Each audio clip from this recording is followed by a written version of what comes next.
తమ్ముడు ఎలాగైతే సెట్ చేసావు కదా. అదేం లేదన్నా. ఇంతకీ మీ కథ టైటిల్ ఏంటి సార్? నా కథ టైటిల్ మంచి దొంగ. అసలు దొంగతనమే తప్పు, పైపెచ్చు దీంట్లో మంచి చెడు. నువ్వు ఎంత స్లోగా చూసినా దొంగతనం తప్పే. తప్ప ఏం తప్పు? దొంగతనం చిన్నప్పటి నుంచి దొంగ పోలీస్ ఆడడం తప్ప, లేదా దొంగ సినిమాల్లో కూడా హీరోయిన్ వెతుక్కోవడం తప్ప? అసలు అవన్నీ వదిలేయండి. మీరు నా కథ చదవకుండా, నా కథ ఏంటో తెలియకుండా అసలు అన్నేసి మాటలు నన్ను ఎలా అంటారు? నేను మీ మీద కోర్టులో కేసు పెట్టాలనుకుంటున్నాను. కేసా? ఏం కేసు పెడతావు? నా మనోభావాలు దెబ్బతిన్నాయని. నీ మనోభావాలు దెబ్బతిన్నాయా? అయితే నేనేం చేయాలి? క్షమాపణ చెప్పాలి. నేను చెప్పను. చెప్పరా? చెప్పను. అయితే ఇప్పుడే మా కులబోళ్ళకి ఫోన్ చేస్తాను. ఆగు, నువ్వు ఆగు. ప్రసాద్ సారీ చెప్పు. చెప్తాను వాళ్ళకి. చేసుకో. ఇదిగో బాబు ఉండు. ఇదిగో. ప్రసాద్, మనోభావాలంటే మామూలు విషయం కాదు. సారీ చెప్పు. ఫోన్ చేస్తా. చెప్పు. మీరు అనుభవం మీద చెప్తున్నారు. చేసేస్తా. సరే సారీ. మీకు విషయం చెప్తాను, గుర్తుంచుకోండి. చెప్పు. దొంగతనంలో దొంగ ఉంటదేమో గానీ దొంగలో దొంగతనం ఉండదు. ఏంటి దొంగ టాపిక్ వదలట్లేదు?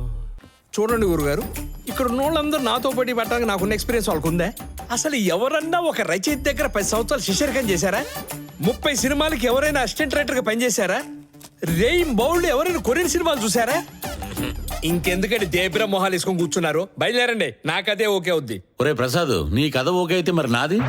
అంటే గురువు గారు, నా ఎక్స్పీరియన్స్ ముందు వీళ్ళు అయినా సముద్రానికి పిల్లకాలతో పోటీ ఏంట్రా?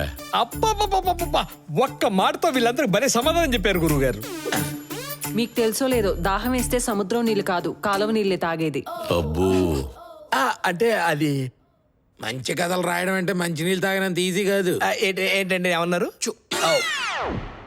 నువ్వే మాట్లాడవా? నేనేం మాట్లాడు, నా కథే మొత్తం మాట్లాడు. అబ్బో, బేస్డ్ ఆన్ రియల్ ఇన్సిడెంట్స్. ఇక్కడ బేసిక్ గా ఒకసారి నేను బరిలోకి దిగాక పరిస్థితులు ఎలా ఉన్నా, ప్రాబ్లమ్స్ ఎన్ని వచ్చినా, పర్సన్స్ ఎవరైనా, పర్పస్ ఏదైనా, పగలైనా రాత్రైనా, గెలుపు నాదే. పక్కా నీదేనా? నాదే. అవును. అంత కాన్ఫిడెంట్ గా ఎలా చెప్తావు? Story, screen play, dialogues, direction. Hello, అర్థం కాలే. చుంకర చుమ్కి చూసారా? అర్థమైంది.